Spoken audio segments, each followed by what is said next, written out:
Hello friends, मैं हूं वंदना और स्वागत है आप सभी का मेरे यूट्यूब चैनल द वानी क्लासेस में। सो फ्रेंड्स, जिस टॉपिक के बारे में आज हम बात करेंगे वो है लर्निंग बियॉन्ड टेक्स्ट बुक्स, यानी कि अदर सोर्स ऑफ लर्निंग। क्योंकि जो टेक्स्ट बुक है वो तो एक सोर्स है लर्निंग का, बट टेक्स्ट बुक के अलावा और क्या क्या सोर्सेज हो सकते हैं जिनसे हम बच्चों को पढ़ा सकते हैं और हमारी टीचिंग लर्निंग का जो प्रोसेस है वो इफेक्टिव हो सके, उसके बारे में आज हम बात करेंगे। बट गाइज, वीडियो शुरू करने से पहले अगर आप चैनल पर नए हो तो प्लीज़ वीडियो को लाइक और चैनल को सब्सक्राइब कर दीजिएगा, क्योंकि मैं आगे भी आपके लिए इस तरह की वीडियोस लाती रहूंगी। सो आई होप कि आप सभी ने चैनल को सब्सक्राइब कर दिया होगा। तो चलिए बात करते हैं इस टॉपिक के बारे में। So learning beyond text books या फिर अदर सोर्सेज ऑफ लर्निंग क्या क्या हो सकते हैं। जो टेक्स्ट बुक है वो सिर्फ एक सोर्स है लर्निंग का, बस टेक्स्ट बुक ही सब कुछ नहीं है। तो हमें अदर मेथड्स भी अपनाने चाहिए, अदर सोर्सेज को भी अपनाना चाहिए, जिससे हम बच्चों को नॉलेज प्रोवाइड कर सकें। मैंने एक पूरी वीडियो बनाई है लर्निंग रिसोर्सेज पर। अगर आपको वो वीडियो भी देखनी है तो उसका लिंक आपको डिस्क्रिप्शन बॉक्स में मैं प्रोवाइड कर दूंगी, तो आप वहां से उस वीडियो को भी देख सकते हो। बट अभी यहाँ पर हम बात करेंगे अदर सोर्सेज ऑफ लर्निंग क्या क्या हैं। तो आपको किस तरह से आंसर लिखना है, आपको आंसर उस तरह से लिखना है जितने आपके मार्क्स का क्वेश्चन आया होगा। अगर आपका 2 मार्क्स का क्वेश्चन आया होगा तो आप इस तरह से एक फ्लो चार्ट बना सकते हो, उसमें आप लिख सकते हो कि कौन कौन से लर्निंग रिसोर्सेज है। अगर आपका 16 मार्क्स का क्वेश्चन है तो मैं आगे इन सभी पॉइंट्स को डिस्क्राइब करके आपको बताऊंगी, तो आप 16 मार्क्स में उन सभी को ऐड कर सकते हो। तो अदर सोर्सेज हैं लर्निंग के, जैसे टेलीविजन हो गया, computer, educational films, educational radio, internet, pictures, multimedia, e books, E library, models and graphs, और भी बहुत सारे लर्निंग रिसोर्सेज हैं अदर देन टेक्स्ट बुक। तो यहाँ पर मैंने ये सब लिखे। अगर आपको और भी लिखने हो, जैसे फील्ड ट्रिप्स हो गए, तो आप उनको भी यहाँ पर ऐड कर सकते हो। तो अभी हम इन सभी को एक एक करके एक्सप्लेन करेंगे। तो चलिए बात करते हैं इन सभी की। सबसे पहले है टेलीविजन। जो टेलीविजन है वो किस तरह से हमारे टीचिंग लर्निंग के प्रोसेस को बेहतर बनाता है, उसके बारे में अभी हम बात करेंगे। जो टीवी है वो एक ऑडियो विजुअल लर्निंग एड है, जैसे उससे हम ऑडियो भी सुन सकते हैं और वीडियो भी देख सकते हैं, जिससे बच्चों की ज़्यादा अटेंशन उस पर बनी रहेगी। क्या क्या बेनिफिट्स हैं टीवी को यूज़ करने के एज अ लर्निंग रिसोर्स, उनके बारे में हम बात करेंगे। First thing is wider range. इसकी बहुत वाइड रेंज है क्योंकि ये बहुत सारे लोगों को एक ही टाइम पर कवर कर सकता है। एंड टाइम सेविंग, ये टाइम सेविंग मेथड है पढ़ाने का, क्योंकि टीवी में कोई भी प्रोग्राम टेलीकास्ट हो रहा है तो आप सभी बच्चों को एक ग्रुप में इकट्ठे बैठाकर उनको दिखा सकते हो। And focus on specific topic, जिस स्पेसिफिक टॉपिक के बारे में वो प्रोग्राम आ रहा होगा वो प्रोग्राम उसी के बारे में बात करेगा, उसके इर्द गिर्द कहीं नहीं जाएगा। एंड मीडियम ऑफ इनएसेसिबल प्लेसेस, यानी कि कुछ प्लेसेस ऐसे भी हैं जहाँ पर आप जाकर पढ़ा नहीं सकते हो, जहाँ पर टेक्स्ट बुक्स भी अवेलेबल नहीं है, स्कूल्स भी नहीं है। अगर टीवी होगा वहाँ पर तो उन लोगों को वो नॉलेज इम्पार्ट हो जाएगा, वहाँ तक वो बात पहुँच जाएगी through the medium of television. And reduce teacher load, जो टीचर का लोड होगा वो भी कम होगा, क्योंकि टीचर का काम तो टेलीविजन ही कर रहा है। बाद में टीचर उन्हें बता सकता है कि आपने टेलीविजन में ये देखा, उससे टीचर का लोड कम होता है। And up to date information, जो इन्फॉर्मेशन होगी वो अप टू डेट होगी, यानी कि डेली उसमें न्यू चेंजेस आते जाएंगे। एंड एनरिचमेंट ऑफ नॉलेज, इससे जो बच्चों का नॉलेज है उसमें बढ़ोतरी होगी, उनका नॉलेज जो होगा वो बढ़ेगा। एंड रिक्रिएशनल वैल्यूज, जो मनोरंजन भी होगा, क्योंकि टीवी है उसमें ऑडियोज भी है, वीडियोज भी है, तो बच्चे उसको एंटरटेनमेंट के पर्पज से भी देखेंगे। तो एंटरटेनमेंट के माध्यम से भी हम बच्चों को एजुकेशन प्रोवाइड कर सकते हैं। ये काम हुआ टेलीविजन का। इसके बाद जो हमारा सेकंड लर्निंग रिसोर्स है वो है कंप्यूटर, जिसके बारे में अभी हम बात करेंगे। कंप्यूटर किस तरह से काम करता है। कंप्यूटर हमें वर्ल्ड वाइड नॉलेज प्रोवाइड करता है, जो भी पूरी दुनिया में हो रहा है वो सब हम अपने कंप्यूटर पर देख सकते हैं। उसमें इंफॉर्मेशन सेव होती है, जो भी आप डाटा एंटर करोगे, जो भी कुछ आएगा तो वो वहाँ पर सेव हो सकती है। एंड इफेक्टिव टीचिंग है, इफेक्टिव टीचिंग हो सकती है अगर आपका टीचर आपको कंप्यूटर के माध्यम से पढ़ा रहा है, वो टीचिंग लर्निंग का मेथड होगा वो इफेक्टिव होगा, क्योंकि बच्चे उनको ध्यान से समझेंगे, क्योंकि वहाँ पर भी ऑडियो विजुअल एड्स का यूज़ हो रहा है, हमारे ऑडियो सेंसर्स भी उसमें यूज़ है, multi sensory approach. Self facing, इसकी स्वगति ये अपने आप चलता है, फास्ट एंड एक्यूरेट है। कंप्यूटर की स्पीड हमने देखी कि कितनी फास्ट और एक्यूरेसी है, उसमें बिल्कुल करेक्ट रिजल्ट आता है। एंड क्रिएटिंग इंटरेस्ट वाल लर्निंग, बच्चे का इंटरेस्ट बढ़ता है लर्निंग के प्रति। जैसे आप बच्चों को बताओगे कि बच्चों आज हम क्लास में कंप्यूटर के माध्यम से पढ़ेंगे, तो बच्चों का इसमें इंटरेस्ट उत्पन्न हो जाएगा कि आज हमें मैम क्या करवाने वाली हैं। सो हम उस माध्यम से भी पढ़ा सकते हैं। And provide new information and accurate knowledge regarding education, हम बच्चों को नई नई इन्फॉर्मेशन प्रदान कर सकते हैं through the medium of computer. Next resource है हमारा एजुकेशनल फिल्म्स यानी कि शैक्षिक चलचित्र, कि एजुकेशनल फिल्म्स बच्चों को दिखाने से क्या क्या बेनिफिट्स होंगे, क्या क्या यूज होंगे एजुकेशनल फिल्म्स के as a learning resource. First thing is near to reality, ये जो वास्तविकता के नज़दीक होते हैं एजुकेशनल फिल्म्स। हम एजुकेशनल फिल्म्स बच्चों को दिखाते हैं, उसके एंड में कंक्लूजन लिखता है। जैसे फॉर एग्जांपल आप देख लो कि हम स्टोरीज दिखा रहे हैं बच्चों को, है ना, कोई भी स्टोरी दिखा रहे हैं बच्चों को, तो एंड में उसकी एक मोरल निकलती है, उसका एक नतीजा निकलता है, तो उससे बच्चों को बहुत कुछ सीखने को मिलता है। तो उस तरह से हम एजुकेशनल फिल्म अपनी क्लास में बच्चों को दिखा सकते हैं।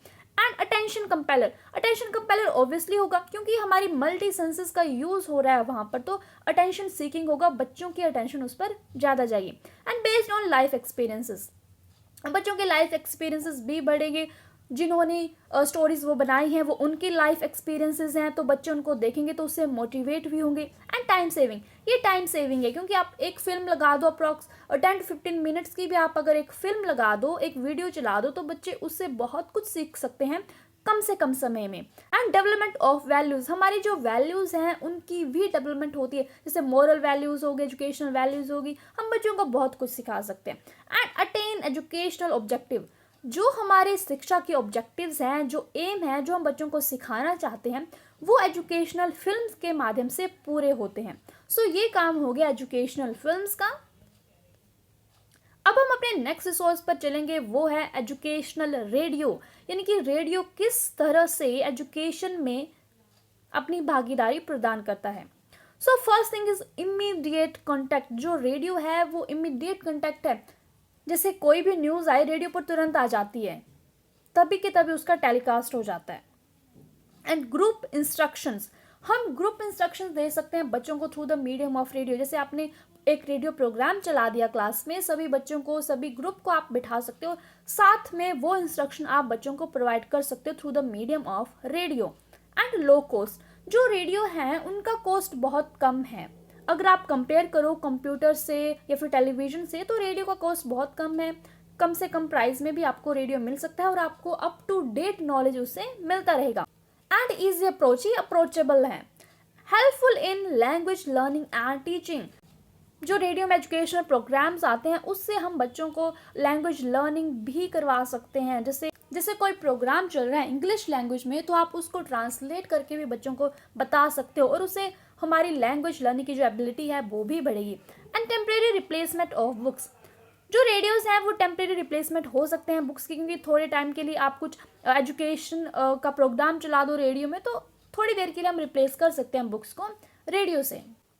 एंड नेक्स्ट लर्निंग रिसोर्स है हमारा इंटरनेट, जिसकी वजह से ही हम जुड़े हुए हैं। मैं आपसे इंटरनेट की वजह से ही बात कर पा रही हूँ, मैं इंटरनेट की वजह से ही अपने नॉलेज को आप तक पहुंचा रही हूँ। So internet is the most important thing अभी के टाइम पर।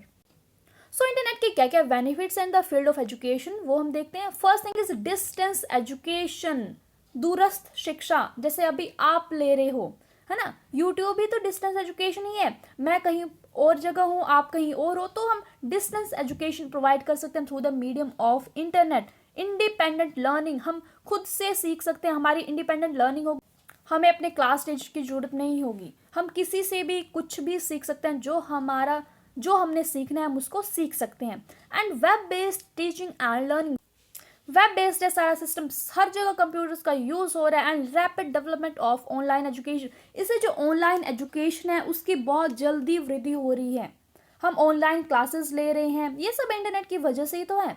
And mode of communication, it is a good mode of communication, हम कम्युनिकेट कर सकते हैं लोगों को, बहुत सारे लोगों से हम इंटरनेट के माध्यम से कम्युनिकेट कर सकते हैं। And wide area of knowledge, हमें जिस भी एरिया में नॉलेज चाहिए हम उस एरिया का नॉलेज ले सकते हैं through the medium of internet. इसके बाद हम बात करेंगे मल्टीमीडिया की। मल्टीमीडिया क्या होता है कि जब हम एक से ज़्यादा मीडियम का यूज़ करें वो होता है मल्टीमीडिया। और क्या क्या रिसोर्सेज हो सकते हैं मल्टीमीडिया के, जैसे computers, TV, radio, video disc, models, graph, charts etcetera. इन सब रिसोर्सेज का हम यूज़ कर सकते हैं बच्चों को पढ़ाने के लिए। सो उसको कहा जाता है मल्टीमीडिया, यानी कि मोर देन वन मीडिया। और मल्टीमीडिया के यूज़ करने से क्या होगा, उससे ये होगा कि हमारी जो टीचिंग लर्निंग का प्रोसेस है ना वो अफेक्टिव होगा।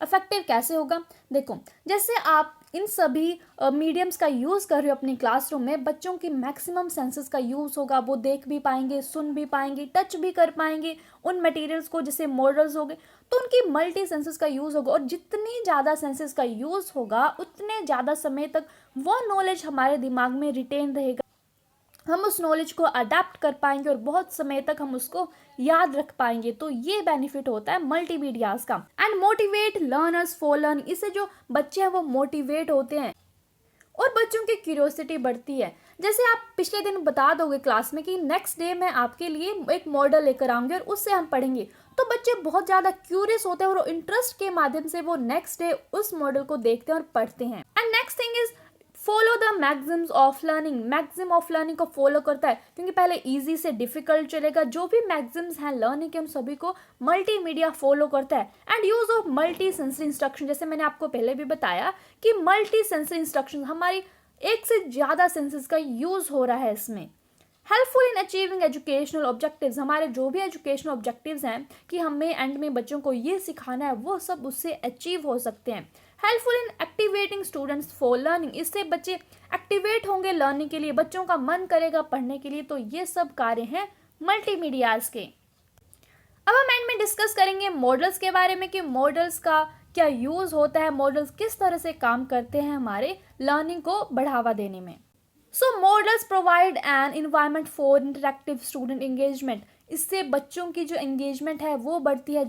जो आप मॉडल लाओगे बच्चे उसको समझने की कोशिश करेंगे, बच्चे देखेंगे कि ये प्रोसेस किस तरह से हो रहा है, उसको अडेप्ट करने की कोशिश करेंगे, सीखने की कोशिश करेंगे, तो उससे एंगेजमेंट बढ़ती है बच्चों की।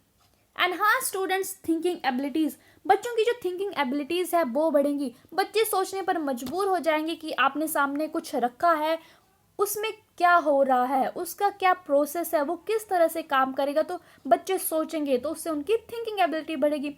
और ये इंटरेस्टिंग वे है टीचिंग का, बच्चे इंटरेस्ट लेंगे, आप मॉडल लेकर जाओगे, आप चार्ट लेकर जाओगे, आप कुछ भी कलरफुल लेकर जाओगे, बच्चे उसको देखेंगे, इंटरेस्टिंग वे से देखेंगे और उसको सीखने की कोशिश करेंगे। एंड परमानेंट नॉलेज, इससे परमानेंट नॉलेज आप प्रोवाइड कर सकते हो। ये नहीं कि जैसे आप टेक्स्ट बुक के माध्यम से पढ़ा रहे हो ना, अभी आपने पढ़ा दिया, थोड़ी देर के बाद बच्चा भूल जाएगा कि आपने क्या पढ़ाया है। एंड अगर आप मॉडल्स, चार्ट्स, इन सभी अदर रिसोर्सेज के माध्यम से पढ़ाते हो जिसमें बच्चों की बहुत सारी सेंसेस का यूज़ होता है, तो वो नॉलेज परमानेंट रहता है, वो बच्चे 1 या 2 दिन में भूल नहीं जाते हैं। यहाँ पर हमने बात की learning beyond the text books, कि टेक्स्ट बुक्स के अलावा और भी क्या क्या रिसोर्सेज हो सकते हैं बच्चों को पढ़ाने के लिए। सो गाइज, आपको वीडियो कैसी लगी मुझे कमेंट बॉक्स में कमेंट करके जरूर बताना। और अगर वीडियो अच्छी लगी हो और मेरे एफर्ट्स अच्छे लगे हों तो प्लीज़ वीडियोस को लाइक और चैनल को सब्सक्राइब करना बिल्कुल भी मत भूलना। और कमेंट करके ये भी आप बता सकते हो कि आगे आपको किस टॉपिक पर वीडियो चाहिए, तो मैं उस पर ट्राई करूँगी कि मैं उस टॉपिक पर भी आपके लिए वीडियो लेकर आऊँ। So that's all for now, thank you so much for watching, bye bye, take care.